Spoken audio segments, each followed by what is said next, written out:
Hello, my name is Ari Redboard. Welcome to TRM Talks. TRM Talks is brought to you by TRM Labs, the leading provider of blockchain intelligence and anti-money laundering software. A DAO, or a Decentralized Autonomous Organization, is a community-governed entity with no central authority. My favorite explanation to date came from Cooper Turley, who simply explained, quote, a DAO is an internet community with a shared bank account. But what I would also add to that is it's a shared community on a mission to buy a constitution, a sports team, promote social justice, provide financial services, invest in NFTs, and as we've seen over the course of the last few days, to raise funds to support the defense efforts in the Ukraine. Last week, Ukraine DAO was launched to pool funds to support Ukrainian troops. Are DAOs the future of how we organize? Are they a new model for how we pool resources, make investments, and advocate for social change? We have the group today at TRM Talks to answer those questions. Aaron Wright, professor at Cardozo Law School and co-founder and CEO of Tribute Labs. Graham Novak, a partner at 28th Street Ventures, who launched Constitution DAO. And Patrick South, director of business development at TRM Labs. Thank you so much to each of you for joining TRM Talks today. Thanks for having us. Appreciate it. Absolutely. Like this is literally, this is the dream team of folks we want to talk through these issues with. And some of these issues are, really more important than ever before in terms of how we organize around causes, in a more and more decentralized world. What I'd love to do before we sort of dive into DAOs is just kind of hear about your journeys to crypto and this space. Aaron, really no one has been at this longer than you. When I even thought, a couple of years ago about sort of like what it would look like to be in the crypto space, I was pretty much, you were the first phone call. How would you talk through about your sort of journey to crypto and what you're up to these days? Yeah, sure. And when I got into crypto, I even had hair. So this is what happens when you've been in it. I did not have hair. So I can't use that as a defense. But I'm a professor at Cardozo Law School. Just took a leave of absence, like Ari noted. Also co-founder and CEO of Tribute Labs. And we help support a whole bunch of different DAOs, which I'm sure we'll dive into. But my journey with crypto really started with Wikipedia. Before I joined Cardozo's faculty, I did a lot in the Wikipedia ecosystem and helped build out the for-profit version of Wikipedia called Wikia, and did a lot with open source technology, user-generated content, and the like. Not surprisingly, given my interest in law and open source technology, and also have an economics background, Bitcoin kind of tickled me in all the right places. So I got into Bitcoin starting in about 2011, just found it completely fascinating. I was fortunate enough to join Cardozo's faculty right around the time Ethereum was being launched, and I was fortunate enough to help the folks around Ethereum from the beginning. Did a lot of the legal structuring work and other kind of questions related to it. And then from that, have done quite a bit of work with a number of teams in the space, including folks like Consensus and Gnosis and Chainlink, a whole bunch of others. And also have focused my academic research on crypto. So I co-authored a book that Harvard University Press published on blockchain law and policy, where I looked into a lot of these questions. And then more recently, I've been working on helping to support different DAOs through Tribute Labs. So my journey's long. I guess in crypto years, I'm like 96 or something along those lines, but there's nothing more fascinating than this pocket. We were talking about this right before the broadcast went live, but I think collectively, at least here, it feels like something special is in the air around crypto more generally, and around this era more specifically. Yeah, no, really looking forward to dig into all this and stuff, and hopefully folks will get a taste of that conversation. I love it. It's like crypto never sleeps, and either does Aaron Wright. Graham, great to have you on today. Kind of digging into DAOs, really one of the most extraordinary efforts over the course of the last several months, or really ever, is around the Constitution DAO. You spearheaded that effort. Great to have you on today. Would kind of love to hear about your journey to crypto and what you're up to these days. Thanks. I really appreciate you having me on. So my crypto journey actually started back in 2017. I was running a Web2 startup for remote workers, digital nomads, and one of my first clients had made it big in Bitcoin already, was traveling the world. And I didn't know that much about Bitcoin, and he recommended a book or two. Digital Gold was the first one I'd read, I think by Nathaniel Popper. And after that, I just kind of started falling down a bit of a rabbit hole. Next thing I knew, I was trying to arbitrage Bitcoin and Litecoin prices on a Zimbabwean exchange called Golix, just before the country rebanned, I think, crypto for the second or third time. It's a recurring trend, trying to ban this stuff. Next thing I knew, so by 2019, I'd flipped over from the operating side to the company I'm currently with, 28th Street Ventures.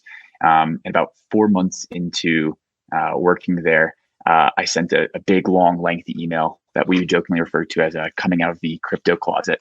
You know how traditional finance is about crypto sometimes. Next thing we knew, we were investing in Bitcoin, Ethereum, DeFi portfolio, mostly liquid tokens. But I was just continuously super, super fascinated by it, both the technology as well as just the development of the ecosystems that were popping up.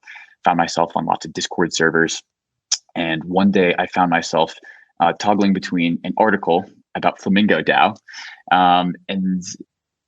and a group chat of college friends, none of which are in crypto or Web3 at all. And one of them happens to work at an auction house, not Sotheby's, but sent this article about the Constitution being for sale. And there's two things that struck me. The first was that the target estimated purchase price was somewhere around 15 to 20 million, which for an original copy of the Constitution sounded just completely bonkers to me. And the second part was thinking about Flamingo DAO. I just went, oh my gosh, this would resonate so phenomenally, incredibly well with the crypto and Web3 community. The ethos of, I think, what most would consider the original cornerstone of decentralization of organizations and governance, and thinking about what that means to be kind of cumulatively bought, owned, and controlled by basically this weird thing called DAOs, this kind of future organization. And that's kind of where I'm at today. I also advise multiple DAOs, including Kimball Musk's Big Green DAO, Popular and Cover DAO, work with a couple others, a metaverse advertising platform, DAO HQ, all kinds of interesting things going on. And I myself am continuing to explore both investment and operating opportunities in the space. Currently spending a lot of time thinking about treasury optimization, treasury management, and the idea of bringing operating agreements on chain. Awesome. Yeah, no, thank you so much for joining us today. It is no secret that I finally talked my favorite person in crypto and my go-to person when I have questions in the space joining TRM Talk. So Patrick, would love to kind of hear about your journey to crypto and really heartfelt thank you for joining me today here. I'm excited to finally be invited on. My intro is going to be not very inspiring after hearing Aaron and Graham's backstory. So I'm far from a professor and have not founded one of the most renowned DAOs in the space in terms of Constitution DAO. But I'm Patrick. I lead the sales team at TRM Labs. I got into crypto. One of my brothers that come from a family of four. One of my younger brothers, was really interested in Bitcoin for some time. And I made fun of him for this thing being magical internet money and just wanted nothing to do with it. I wasn't dedicating any intellectual horsepower to it, was just kind of poking the standard holes in it. And eventually, I really can't point to what clicked, but something did, and it fell down the proverbial rabbit hole. And from there, it's all I wanted to spend my nights and weekends doing. I was working at a large consulting firm at the time, and it was literally within 3 to 6 months of kind of falling down this proverbial rabbit hole. I went to our CIO and ended up standing up a practice around this. Unfortunately, what that led to was me building out permission systems for some entities, and it was very focused on digital identity and supply chain and other applications of blockchain technology. And it really didn't resonate with, again, what I was interested in nights and weekends. And so I wanted to make more of an impact on the space. And I thought one of the biggest things one of the biggest headwinds, so to speak, in the space was some of the regulatory issues. And so I went and worked for a nonprofit called the Chamber of Digital Commerce, where I was their chief development officer, worked with a variety of crypto businesses and financial institutions, as well as regulators across the globe to really shape sound policy as it relates to digital assets. And along the way, befriended the co-founders of TRM, and here we are. Fantastic. No, yeah, thank you so much. And I will say that, like, so I'm all about firsts on TRM. Aaron, I can tell you are not the first bald guest. We've had an incredible lineup of great bald guests over time, but this is our first bow tie today, I'm pretty sure. So that's breaking new ground at TRM Talks. Sort of jumping in, Aaron, I can't think of anyone really, honestly, on earth to level set for us. Would you just sort of, for the audience, level set a little bit about what is a DAO and why is it important? Yeah, sure. So DAOs are, as you noted before, are an acronym for Decentralized Autonomous Organization. The analogy that you used, I think, is a great one, at least for some initial use cases for DAOs. You can think of them as a group of people passionate about a particular topic that not only have the ability to communicate with one another, but have a shared bank account. And that may sound insignificant, but it's profound, right? If you think about how the internet has matured to date, you've seen people develop incredible relationships with one another, work productively with one another, particularly during COVID, remotely. But in many ways, they're stunted beyond that, right? If that group wants to do more together, there's challenges in doing that, right? Who's going to set up the bank account? Who's going to be responsible for it? How are funds going to be managed? Who's going to pay whom, et cetera? You can obviously do that, and there's some people that are going to have the capability to do that. But blockchain technology, and in particular Ethereum, just make that so much more easy. And you gain all this efficiency, because of a blockchain and digital assets, number one. And then you also gain the ability to programmatically apply rules. And those rules just make it easier for these groups that are scattered across the globe to work together with one another. The concepts related to DAOs really started in 2013. Dan Larimer, who put together a bunch of different projects in the Web3 space, but most notably EOS, kind of conceived of this notion of a DAO. He referred to it as a DAC, or Decentralized Autonomous Corporation. And since that point in time, it's really taken root and hold in the Ethereum ecosystem. It appeared prominently in Vitalik Buterin's white paper for Ethereum. Lots of folks that joined Ethereum or were interested in Ethereum from the Bitcoin community were particularly interested in DAOs. And it was the first great experiment on Ethereum, which was a difficultly named DAO called the DAO. So it's a little confusingly named DAO called the DAO. Which was able to pull together a tremendous amount of capital, at least as measured by today in US dollar terms, but turned out to be kind of a spectacular failure. But it animated a whole group of people. Over the past couple of years, particularly in the Ethereum community, we've shaken off our PTS DAO and are now increasingly able to use the new tools at our disposal and all the wonderful teams that are building out DAO tooling to begin to experiment with that in earnest. We've also seen just an evolution just in terms of different governance approaches, et cetera, that people are using so that these groups can make collective decisions. It's still very early with DAOs, and there's lots of criticisms. They're not yet that autonomous, although certain DAOs are more autonomous than others. So many folks will characterize them as kind of decentralized organizations. Many folks are still basically calling themselves DAOs, even though they look no different than a traditional fund or a corporation or company. But that's no stranger for crypto. As Patrick mentioned before, there's been plenty of kind of more like enterprisey use cases for the technology. I'd kind of include those there. But the last part of your question, I think, is one worth dwelling on for a second. Why does it matter? It matters because DAOs are in many ways enabling online groups to take things to the next level, to do more together. And that means that people on the internet can not only chat and organize, but can begin to influence the real world in much more meaningful ways. And that's important. Historically, with every great era of industrialization or economic growth in the US in particular, there's always been a new native entity that emerged.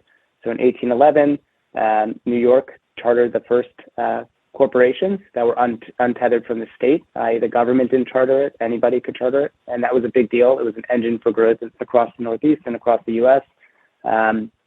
We saw innovations when it came to how railroads were financed that introduced concepts like preferred stock and a whole bunch of financial innovations, which have profoundly impacted the way funds are organized, et cetera. In the 1970s and 80s, we saw LLCs kind of crawl out of Wyoming and change the way Wall Street was organized, Silicon Valley was organized, Hollywood was organized. And we are in the internet age, and DAOs are the entity for that age. So if you believe that the internet age is going to be an important one, I happen to believe that, then you're going to have to pay attention to DAOs, because this is how people on the internet want to organize, and this is the means and vehicle for them to do that. So that may be a little glossy-eyed, but I think that that's why we're spending so much time talking about DAOs and why you're seeing so much excitement and interest in DAOs today. That's an awesome jumping off point. Anyone who knows me knows that if you ever mention Hamilton era financial innovation, you usually get some rapping that comes with that, but I will not do that here. But Graham, I feel like Aaron's comments were an amazing jumping off point, because I think he provided much of the why. And I would love to kind of hear a little bit. I think you got into sort of the why for Constitution DAO, but I'd love to hear a little bit about the how. So obviously you had this incredible idea really to merge technology and decentralization with this use case of buying this incredibly important document. What do you do next? How do you put something like this together? Yeah. So our situation and our setup was a little bit bizarre, a little bit unique in the sense that we had a very, very tight timetable. The morning that I'd seen the Reuters article for the first time was November 11th. Exactly 1 week later, on November 18th, was the Sotheby's auction in New York City. So it was an incredibly compressed time period.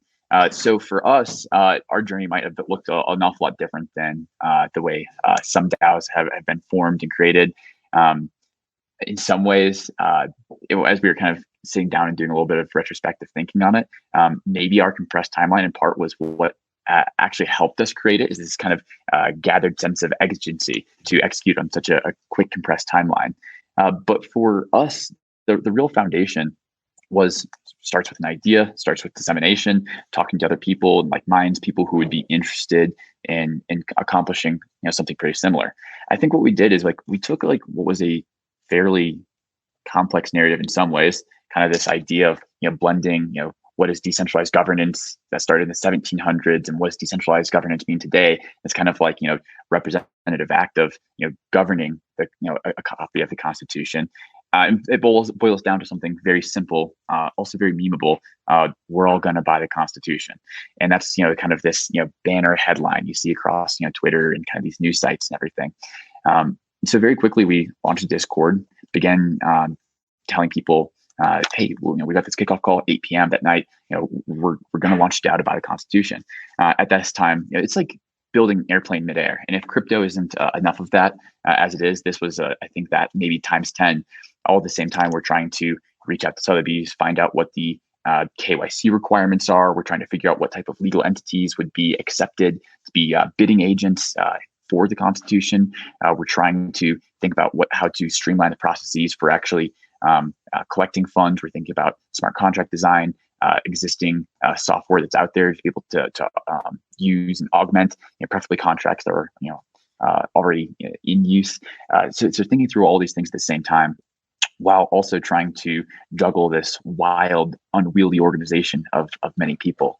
Now, I think we happened to get very lucky, and I'll be the first to say, this was not something that I entirely built. This was a team of about 30 people who absolutely busted their butts for an entire week, a sleepless week, trying to put together the structure and organization for this thing. And our team was, really fortunate that we just had a lot of very talented people. That team, I think, just came together really quickly. Now, to some of Aaron's points earlier about what does it mean to be decentralized? What does it mean to be autonomous? There was a lot of folks who heard about our project for the first time. And actually, one of the things I'm very proud about is, we brought a lot of brand new people into crypto, into Web3 for the very first time, because there was something very visceral, very tangible. They could say, oh, I know what it means to, feel like I can buy, a part of the Constitution to help govern the Constitution. And for a lot of people, that message really resonated. The challenge with bringing brand new people in is there's a lot of education that needs to go on.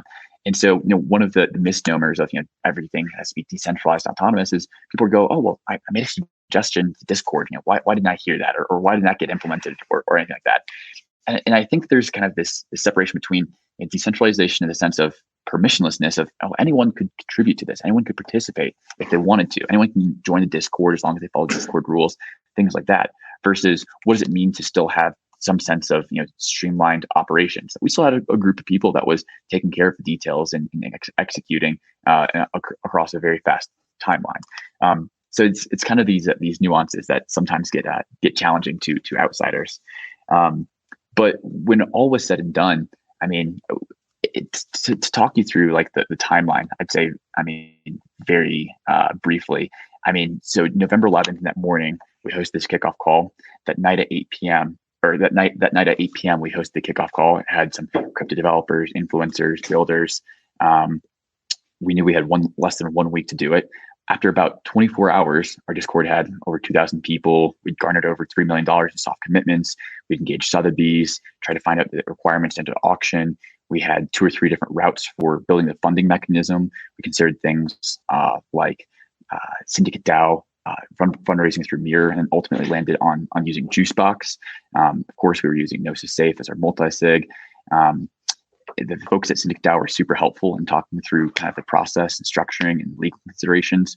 We ended up bringing in a group called Endowment, ENDAO, to actually help us with the legal structuring, since it was such a compressed time period and they already had kind of a nonprofit in place. They actually helped step in as the official bidders.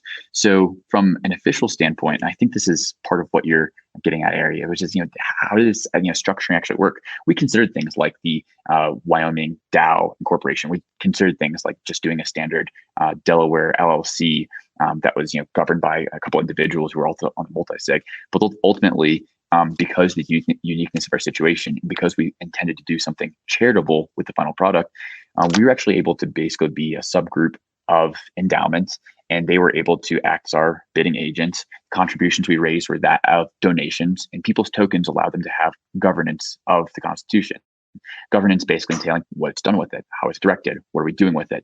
And the idea is over time that governance would continuously be handed out further and further to the members of the DAO. Of course, our bid was ultimately unsuccessful. Unfortunately, we lost the auction to Ken Griffin. So we really never got to that point.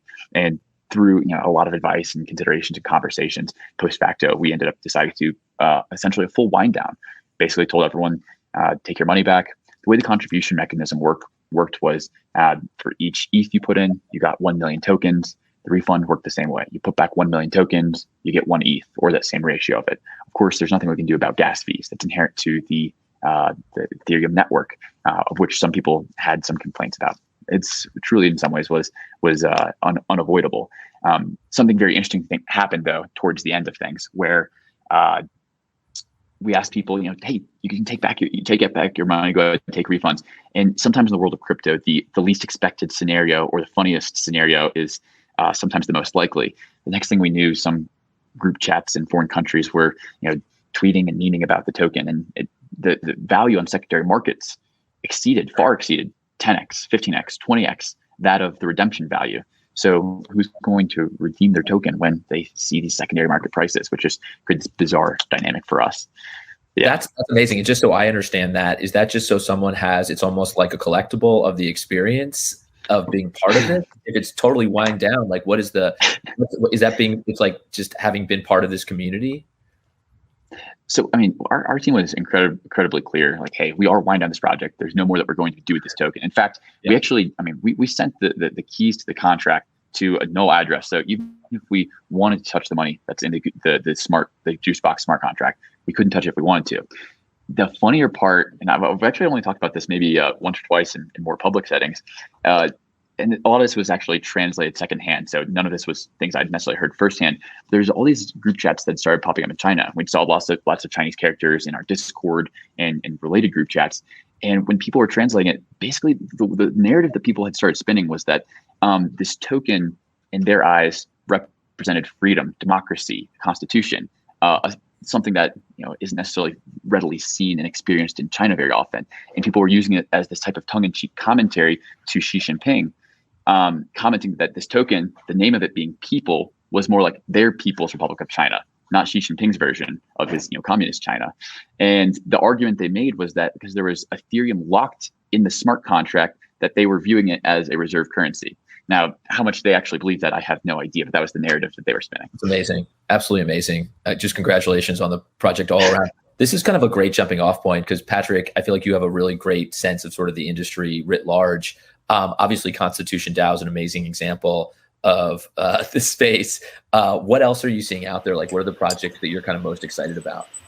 Yeah, look, I think Aaron and Graham pointed out really nicely that like people are beginning to open their eyes to how we can like organize and incentivize human activity of all kinds. And like the key revelation here is this idea around the parallel organization of both labor and capital. And I think Constitution DAO like really showcased that in a bit of a meaningful way. One of the entities that Graham just touched on was Syndicate. And Syndicate has kind of recently launched an offering in which they've created just over 450 investment clubs in like the first 3 weeks of this. And that in aggregate is at least 10% of what we think that the number of total DAOs looks like today, which is well over 4,200. As we look at the space broadly and you start to think like, okay, there are 4,200 DAOs doing what? Now, for the most part, these are investment clubs. These are varying social clubs. It's creator DAOs that have come about. It's kind of a lot of people use the term skeuomorphic, which is basically saying like DAOs are skeuomorphic today, and we're not really creating these like new interesting constructs. We're more like digitizing existing constructs or wrapping them in DAOs, and I think that serves a purpose. But what's really interesting, and I'm going to steal a tweet that Aaron had the other day that I think just resonated, is like the endpoint of DAOs, and I'm just going to use this verbatim, like the endpoint of DAOs isn't investment DAOs, social clubs, or creator DAOs, it's digital nation building. And I think like as you spend more and more time close to these ecosystems, you hear people talk about DAOs as digital nations. And I think once that resonates with folks, there's something really empowering about that. And there's nothing skeuomorphic about what economic organization of digital nations will end up looking like. DAOs, for the exact reason that Graham was highlighting, like these are not efficient structures today to make decisions, especially micro decisions. And so there is a lot of room to run in terms of how we create, common voting mechanisms, and is every vote created equal? Like I have no, if I want to be a part of a DAO, I have no business voting on something like a technical improvement proposal, because I'm not going to know whether it's a good or bad thing for the economic alignment of that DAO. So, how can we go about in vote in place of someone? How can I establish proxy voting? How can I, maybe there's a test of whether or not I can, there's an accreditation test, so to speak, or a sophistication test of, am I sophisticated enough to actually vote on this proposal?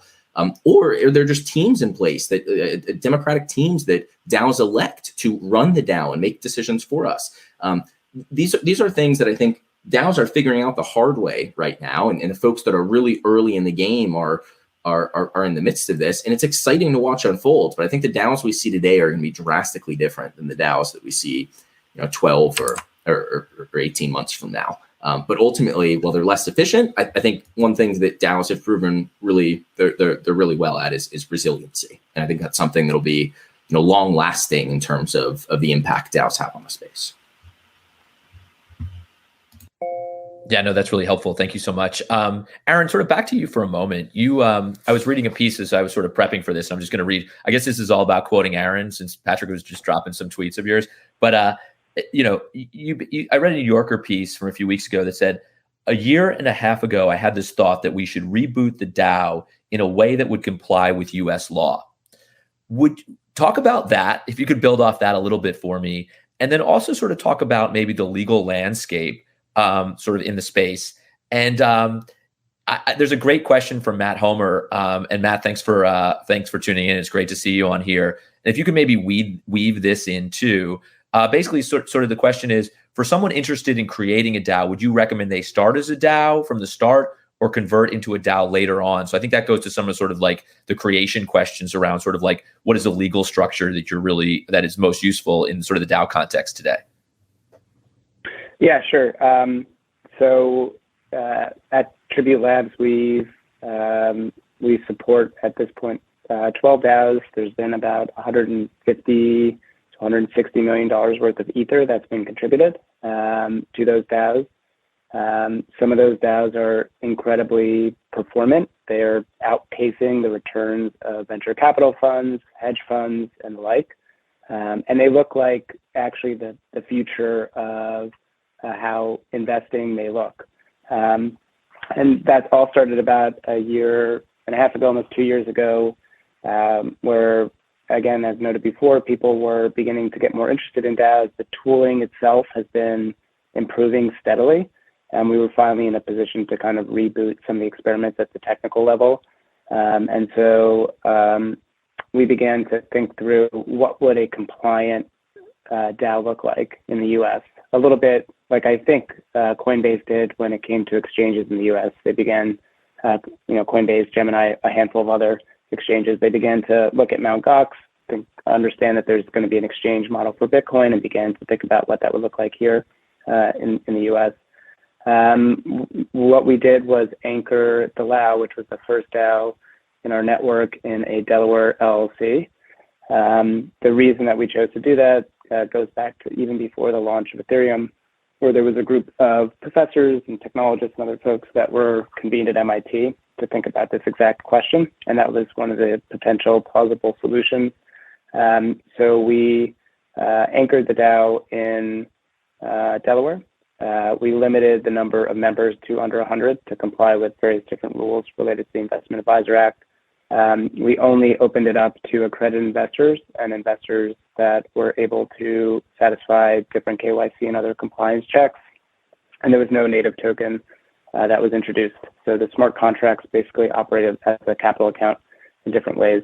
The reason why we took this approach was because there's lots of legal challenges with DAOs. When the US, the first time the SEC weighed in when it came to tokens or even things that were floating around the Ethereum ecosystem was a 21A report issued by the SEC, where it looked at the DAO itself and determined that the purpose of the DAO, along with its structure and the fact that it had a tradable token, indicated that that token was a security.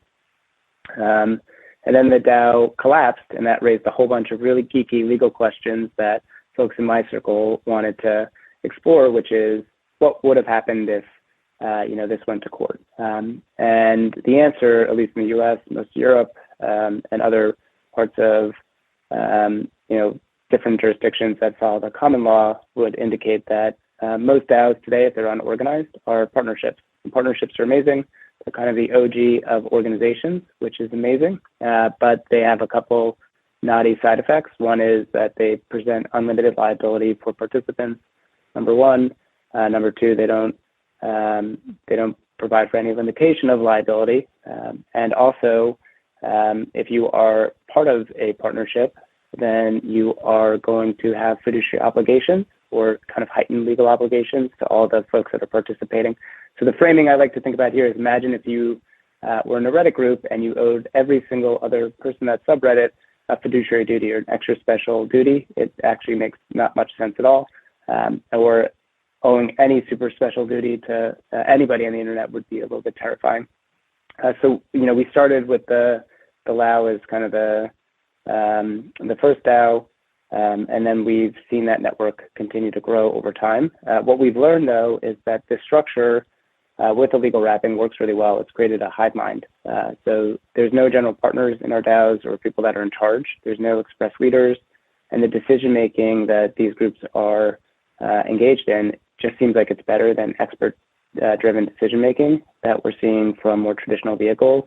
So they seem to be timing the market better, spotting market opportunities better, outperforming expert-driven investment vehicles, and we're continuing to see that kind of proceed at pace. The second structure that we pioneered at Tribute Labs is an unincorporated not-for-profit. Other folks are continuing to follow in our wake, either by setting up kind of wrap DAOs in Delaware or unincorporated not-for-profits, which we also released the first one for, which may cover different situations like Ram noted before, where groups of people want to form together to basically create online Rotary clubs. They're not intending to make a profit together. They just want to work together, share ideas, maybe have like a common bank account to do something more productively. And that's pretty fascinating too. So Matt, to your question, I think any lawyer would say this, or anybody that that's thinking about these naughty questions. It's always best to not convert things over time. It just creates lots of complication. It's better to start off clean. The challenge is there's not yet a really great structure that's a one-size-fits-all approach, and there's a lot of complexity in terms of setting them up. In part, that's why I was one of the primary drafters of the Wyoming bill to begin that conversation. That is far from perfect, and also got kind of moved around a bit during the legislative process, but I think that we can get closer to something that's workable for everybody. But at a high level, and just drawing in some points that Graham noted before, you have a structure where you can pool capital incredibly fast. We've known that in crypto since 2016. Ethereum excels at pooling capital, just like the internet excels at delivering paths to data, right? It's super easy to pool capital. In Graham's instance, he was able, in ConstitutionDAO, to pool a tremendous amount of capital, mostly from retail folks. In our example, many of our DAOs fill up in 20 to 40 minutes and are, ranging from $5 to $30 million worth of capital. That's a huge efficiency improvement in terms of traditional funds today, et cetera. And that's the power that you get together. Across our network of DAOs, we've collected something on the order of 4,000 to 5,000 NFTs, deployed millions of dollars into different projects and DeFi, et cetera. And the speed with which groups can work together to execute things is just incredibly fast. And that's why these groups are interesting. You're gaining tremendous amounts of efficiency, tremendous amount of ability to automate the workflows of people working together, and it all seamlessly fits together. That's the power of blockchains, right? It's all composable. And so when you're thinking about the possibility for higher returns, the greater degree of efficiency and complete composability, those three factors, I think it means that these legacy institutions are just not going to be able to compete in the long run. They can't compete on yield, they can't compete on speed, and they can't compete on decision making. They're the horse and buggy, and this is the Lambo, to use our favorite crypto analogy, just roaming down the highway. That's awesome, Aaron. I'm gonna stick with you for a second. I was going to ask you about the sort of Wyoming DAO law, but I'm gonna table that. I ended up in a awesome conversation with Matt Kaufman, who's a partner at Hathaway and Coons, is a Wyoming law firm, and he really walked us through the Wyoming law and just did a tremendous job. The interview, the TRM Talks, or sort of a flash TRM Talks, is in the handout section of the tab on folks' screen here. So take a look at that, give it a look. It's really cool. And Wyoming has been sort of, as we all know, at the forefront of really building out a clear regulatory legal framework for crypto and now DAOs as well. But I do want to stick with you for a moment. Lana Schwartzman, who is the fantastic chief compliance officer at Dapper Labs, asked a question in the chat that I think you actually responded to. And it's around how do you due diligence a DAO? Can you give us sort of the quick answer to Lana's question that you, I think, put into the chat? Yeah, Lana, they're great questions. I mean, diligencing a DAO that is unformed, I think, is very difficult. We haven't found a pathway to really do that, which is unfortunate. For our DAOs, since they are backed by a legal entity, they have a structure, and there's owners that can account for different interests in it. And everybody's accredited and goes through a compliance check. It's feasible. Some of our DAOs have set up different accounts, either bank accounts. We haven't yet set up an exchange account. There's not really a need yet to do that, since it's all entirely in crypto.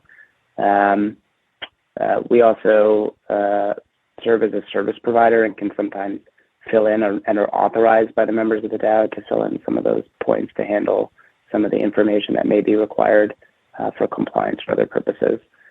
And/or can work with counsel or outside counsel to provide any sufficient letters or attestations that would be needed for those purposes as well. So hopefully that gives a little color there, Lana. Yeah, no, thank you so much. And Patrick, kind of sticking with the compliance narrative for a moment, at TRM, we work with a range of cryptocurrency businesses to help with regulatory compliance, anti-money laundering. How are you thinking about sort of compliance in the DAO space, and then also compliance around sort of entities that are looking to engage with DAOs in the space? You're going to ask the sales guy to pitch our products? How are you thinking about it? Yeah. So, look, there has been a lot of momentum in the space around this concept of knowing your DAO.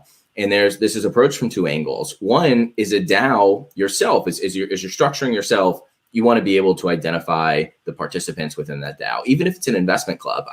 I have a group of friends right now that are forming an investment club DAO, and we're going back and forth on Telegram on how we're going to do it. And there's this fun conversation that's going on right now about like everyone in the Telegram channel doxing themselves and figuring out like, okay, who's who? Are you willing to link your wallet address to your name and all of this as we create this legal entity? And it's just like, it's this really interesting dance of how this works. And so folks at the end of the day want to have an understanding of like, is there a random Iranian citizen or something, or like a North Korean entity that's part of that DAO? And I think as DAOs structure themselves, they're going to want to have an understanding of what type of entities are contributing funds or votes or whatever type of participation is taking place in that DAO. Luckily, all of this is occurring on open permissionless networks in which you can leverage a tool like TRM to provide those type of insights. And so that's from like a DAO perspective. The other perspective is we engage with a lot of hedge funds and financial institutions that are thinking about engaging with DAOs in some capacity. And there's a big question of how do we get comfortable doing that? There's not a common belly button on the other end that's a known corporate structure where we can identify officers and understand where they're regulated and licensed and everything else. Now, there is in some instances, but not always. And in this particular setting, again, you're able to develop insights in terms of people want a comfort of knowing who they're engaging with on the other end, who the LPs may be within that DAO or who the participants of that DAO are, and then how that the treasury function of that DAO is operating. What type of entities is that DAO engaging with? And this starts to provide a level of insight in terms of not only who are the participants within that DAO, but what type of decisions are occurring within that construct. Yeah, no, Patrick, thank you so much for that. Look, I'd love this one to be kind of for everyone. And Aaron, maybe you can kind of kick us off. Even before folks jumped on the call, we were into this kind of philosophical conversation around history in the moment we're in today. You obviously see Ukraine DAO that I mentioned at the top of the show, raising millions of dollars in a very short time for the war efforts in Ukraine in defense of the Russian invasion. What is it about sort of DAOs that maybe speak to this moment or could potentially allow people to organize in this new way, in this new world that we find ourselves in today, this week, post-Russian invasion? Yeah, I mean, I think that in many ways the internet just has a flatter architecture than the industrial age. I think the industrial age was amazing. It introduced these layers of hierarchy that, imbued corporations, the way the military was organized, the way governments were organized, and it worked incredibly well. I think we're reaching a point where the level of information that we have is just not something that a top-down hierarchy does well. You need kind of a group of people that work together in order to process the volumes of information that are being bombarded towards us in order to make good decisions. And that's in many ways what I think we're seeing online. If you just have information overload from Twitter or other social media sources, and I don't think it's that dissimilar from organizations. They're struggling, I think, to kind of adjust to this internet age, to have the agility and flexibility that really flatter, more open, permissionless groups can provide. And that's why I think, DAOs are poised to succeed. I think, and I'm seeing it in the DAOs that we support. I just think the decision-making looks like it's better. So it's not expert-driven. It's not wisdom of the retail crowd. It's kind of wisdom of a more curated crowd, which is super interesting.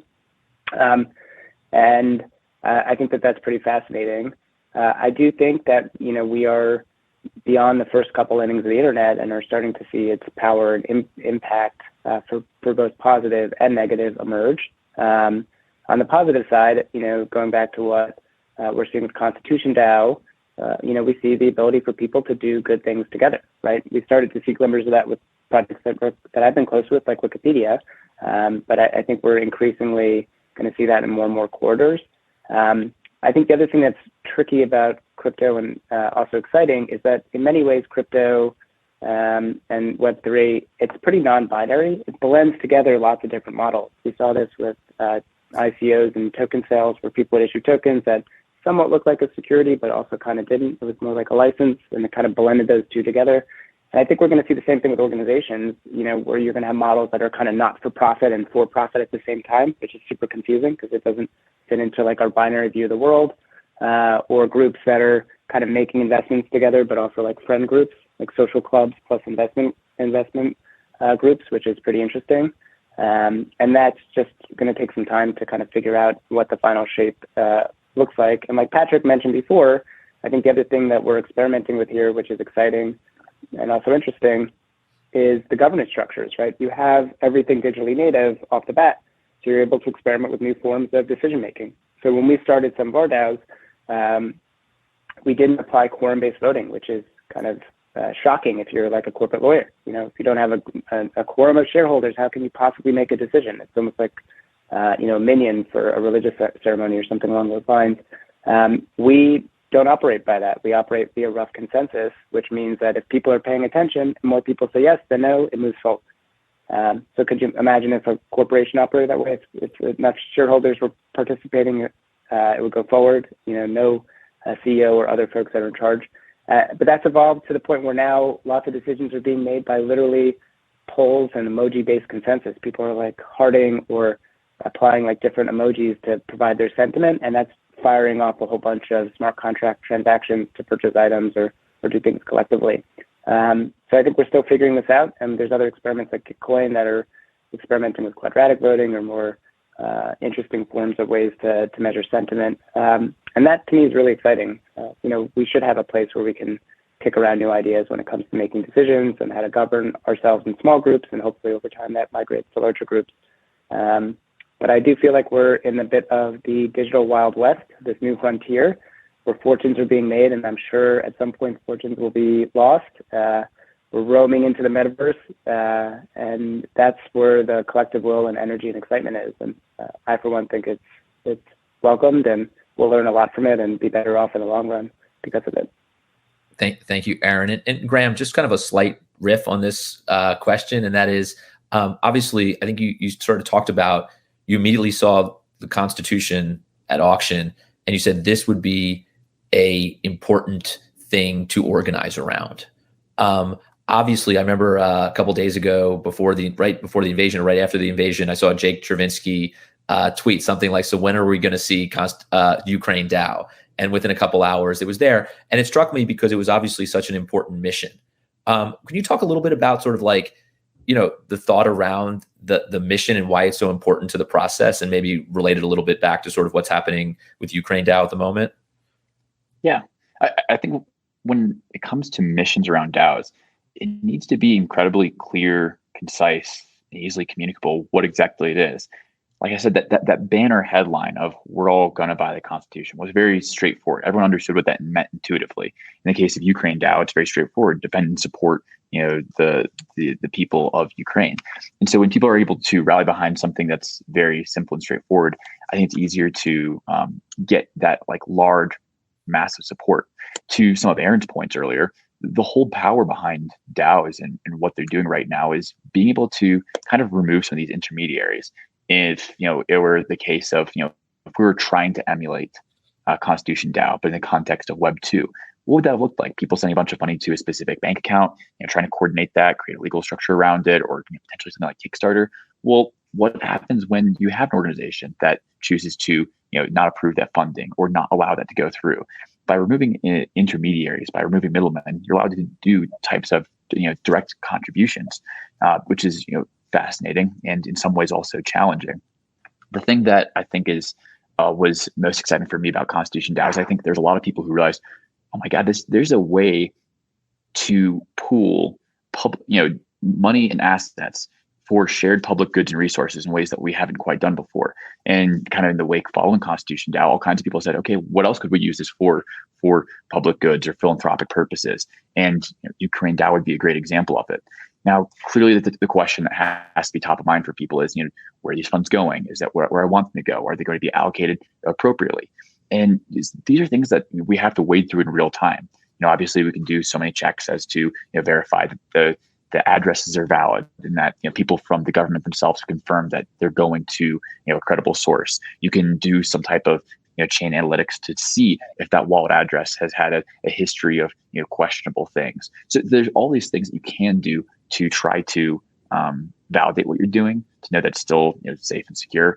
But I mean, what we're seeing in DAOs right now is still so basic and primitive compared to where it's going. But the part that we don't talk about enough, I mean, assets is one hand of things, but awareness and kind of attention and conversation is another. One of the things that I think was kind of cool about Constitution DAO was we got a whole nation talking about what is a DAO, what does it mean, and what does it do. In the case of Ukraine DAO, it's not just the financial contributions, but also talking about what is the geopolitical situation in between Ukraine and Russia. What is this topic? And so in part, it's also educational. I think that especially in the context of philanthropic and social good efforts, those two things are often going to go hand in hand. Terrific. Yeah, thank you. So Patrick, just building on that a little bit, I saw you aggressively nodding over there. What is it about this moment? And it's obviously Ukraine is very top of mind right now, but it's also the pandemic that we've lived through for the last couple of years. What is it about this moment that has sort of driven people's, maybe not the right way to describe it, but has maybe driven people to this sort of being able to organize in this decentralized way, or wanting to, or seeing the effectiveness of it? Yeah, you saw me nodding my head ferociously over here, only because I don't think I could capture it any better than Graham already has. But to tackle the point, I mean, what COVID has accelerated so many things. One of which is I just think how people organize. And traditionally it was, you're going to go to your local coffee shop or get together with friends at a bar or on the soccer field. And that is where you found your community. And there was already a strong trend to finding your communities online that was really exacerbated through COVID. And at this point, we're seeing people's incentives align in varying ways, where it's like how you want to spend your time and the people that you want to be around are being found more and more online. And a lot of activity is becoming more closely aligned to financial incentives. And so now the convergence of these two things, I think, conveys interest in activity. And that's, I think, what Graham was doing a great job of highlighting, which is like, once people have skin in the game in something, it's like Ukraine DAO is something you want to learn more about because your community is involved in that. You have contributed to it. You are now a part of this moment. And whether that's you contributing $20 worth of ETH or Bitcoin or whatever else, or you contributing $20 million of it, you are now a part of this moment in time, and therefore with that skin in the game, you're willing to dedicate the time and energy to learning more about it. I think it's just a really special thing that we're only going to see more and more of, and so folks will begin to associate less and less with how you may have traditionally aligned and what we continuously refer to as the real world. And I think more and more you're going to see realignment to Web3 narratives and how people align in this inevitable metaverse that not to be overly stereotypical, but that like we're very clearly entering. No, that's awesome. So I have like a bunch more questions, but I honestly so I'm already seeing the chat blowing up, or the Q&A, because everyone's like, holy cow, I have Aaron Wright on the line and he'll answer my questions in real time. So this is like Aaron's like, I'm a lawyer, but not your lawyer moment, I'm pretty sure. But he's answering them. So I might as well kind of ask him a couple of them. And like, one here is really around token issuance, Aaron. It's, will the SEC versus XRP, the Ripple case, have an impact on the concept and direction of DAOs? I think you can like sort of answer it even more generally, and that is sort of like, everyone's obviously very concerned with sort of, SEC regulation and sort of the token space around DAOs. What is any sort of thoughts on that? I mean, I think probably not too much, to be honest. I mean, yeah. The SEC already kind of laid down its initial impressions with DAOs with the 21A report for the DAO itself. And so I imagine that there may be additional actions or additional clarification that either the agency itself or courts will provide to that. But I think we have at least some glimmers of what the road and path looks like there. The one thing that I note, in just the way we've constructed DAOs, there's no general partner, there's no beneficial owners, there's no predominant owner, so there's slightly they're structured slightly differently. And what we're hoping is to prove out with evidence that these types of structures are more performant. They do enable potentially higher returns. They do enable better decision making. And because of the way that they're structured, they resemble a lot more a partnership as opposed to a GP-LP structure, which would indicate that the interests themselves may not be securities, which I think is important. You know, the endpoint for what people want to do with DAOs, and this is the thread line through it, people want more tradable assets, right? If you're in a traditional fund structure today, your interest in those funds are pretty liquid, and that creates difficulty for LPs. It creates difficulties for people that are participating in it. I think with reasonable constraints, we can hopefully get to a point where those interests themselves are tradable. And then also we can get to a point where experiments for these kind of like online Rotary clubs, how I'm thinking about it, are able to participate in different ways without having to worry that their interests are securities. And I'm not denigrating those organizations in any way. I'm just saying that they're meant to be kind of cartilage in between like a for-profit type endeavor, like what we're exploring more, and kind of a traditional not-for-profit. No, I really appreciate that. And you mentioned the DAO and the SEC related case. I'm not going to ask you to get into it now because I want to get another question to Graham, and we only have a few more minutes. But I would just encourage folks, in the handout section, there's a primer from TRM Insights on sort of DAOs generally, and it definitely kind of gets at least into the high level pieces of the DAO SEC case with a link to the press release around that as well. Graham, there's a question in here, and I've been wondering it kind of myself, so I was glad it was asked. Assad asks, what was the future of ConstitutionDAO had you won? What would it exactly look like? How would you have, I guess I'm assuming, managed the document, dealt with sort of the interest around it? Like, what was the plan for the day after, if you will? Yeah, so about 24 hours after starting it, we got in contact with a gentleman named Rodney Cook. Rodney Cook is the president and founder of a group called the National Monuments Foundation. And I very quickly told him, if we were to win this, I certainly do not have the expertise to handle, transport, store, care for this document properly. And so he said, "Yeah, well, happy to." This was like your Indiana Jones. It belongs in a museum moment. Yeah, right.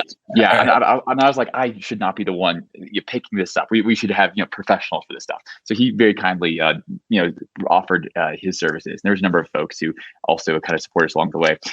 Little known fact that we had ourselves prepared a proposal that we were ready to present to the community following the purchase. We were going to allow proposals for the community at large, but what we were as a core team interested in presenting to the group was a proposal to place it at Federal Hall. Now, for those of you who aren't familiar what Federal Hall is it's the original home of Congress. It's in New York, right across from Wall Street. It's managed by National Park Service, has about 17 million annual visitors that go through the door. It's where George Washington was inaugurated, where the Bill of Rights was passed. And a lot of people don't actually know. I mean, so this was the Capitol before the Capitol moved to DC. So this is, truly the very first place. And after talking to the groups involved there, they were very interested in having this piece be the centerpiece as they finish their 2026 preparations for the 250th anniversary of the celebration of our country. And that was kind of the intended plan for this document, which is really sad to not be able to actually see to fruition. That's fantastic. I barely have enough time, but I just wanted to ask, I'm going to ask one more thing. And if we could do it sort of rapid fire, that would be awesome. I would love to kind of hear about like in the quickest possible way about like what's next, what's top of mind for you right now, in terms of sort of projects or sort of like what's next in this space as it sort of builds up. I think we've all indicated today, this is day one, pre-first inning in the space. Aaron, you want to kick us off? Sure, and I was hoping Graham would say that the Constitution DAO would turn into that nation state that Patrick was postulating about at the beginning. That would have been a nice logical endpoint, and there would have been some... one step at a time. Yeah, fair enough. But, and I think that that's really where we are, right? It's one foot in front of the other. You have to walk before you can run. But at the same time, tech grows exponentially. So I think we're kind of at this stage with DAOs where we're going to see incremental improvements where there's an inflection point. About 2 years ago at East Denver, which was a big conference in the U.S., we were talking about DAOs in their future, and we got on a panel and we said, let's make some bold predictions about 2020. like let's say that there's going to be $100 million in DAOs by the end of 2020. Well, it far exceeded that due to the explosion of DAOs in the context of decentralized finance. The work that we're doing with investment DAOs along with others is also exploding. My sense is this is a similar story to what we saw with LLCs. LLCs kind of came out of Wyoming and they transformed huge, important parts of the economy. The parts of the economy that control media, the parts of the economy that control finance, the parts of the economy that control entrepreneurship and innovation. And I think DAOs are in the same position. They're going to prove to be more efficient, more effective, make better decisions, and that's going to have a profound impact. I think the U.S. is in a unique position due to its very flexible approach, an approach on contract law to really be the cradle of a lot of this innovation. And I find that very heartening as a U.S. citizen. And I think it's going to be probably the largest category in crypto. The core use case for blockchain technology, whether it's Bitcoin or Ethereum, it's not transferring assets, it's actually coordination and slaying Moloch, as some of the more colorful developers will describe it as. And that's really important. And we're finally at this point in crypto where we can do that. And getting people to work together productively to, help out in places like Ukraine or work together to cherish a document like the Constitution, I think is just the beginning. So it may look like a little bit like what we've been doing in the past for now, a little bit like Web 1, but I do think zooming out, we're going to start to see a lot of really interesting new use cases for DAOs, and it's definitely something to watch. Aaron, thank you so much. Graham, is there a Magna Carta out there, a Declaration of Independence? What are we doing here next? What's going to happen? No, I absolutely agree with the things that Aaron was saying. I think as we hit that exponential curve of growth of DAOs and the proliferation of them, I think there's so much social normalization that has to happen to get people used to what's happening there. So I think kind of like that intermediate step is going to look a lot like transforming regular businesses, bringing them on chain, and then evolving them to be more decentralized, to be more autonomous. Those are largely these aspirational goals that people strive to, and they want to be one day.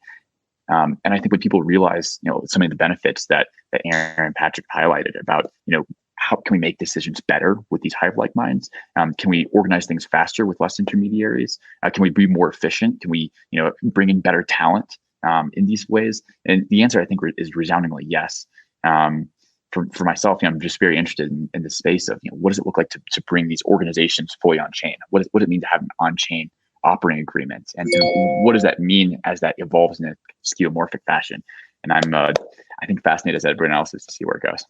Awesome, Patrick, drop the mic here for us. What's next? What are you thinking about? What's the most exciting thing in the space right now? Tough acts to follow. I'd say I'm not going to quote the Gartner hype cycle on this, but enthusiasm is probably a little ahead of us than where we're at from a reality standpoint presently. I think we got a lot of room to run in DAO tooling, which we touched on earlier.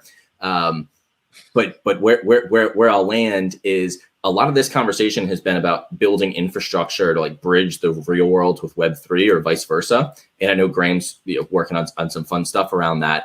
I will say that the end state and what's most interesting to me is just seeing where DAOs end up long term. Like the revolution of DAOs, the proliferation of DAOs as we talk about it, but frankly, are going to be around things that we aren't talking about today, that none of us are thinking about. And I can't wait, just out of intellectual curiosity, I can't wait to see what that is. But it's likely going to be a metaverse style way of organizing activity that we aren't talking about today. So I'm excited to see what transpires.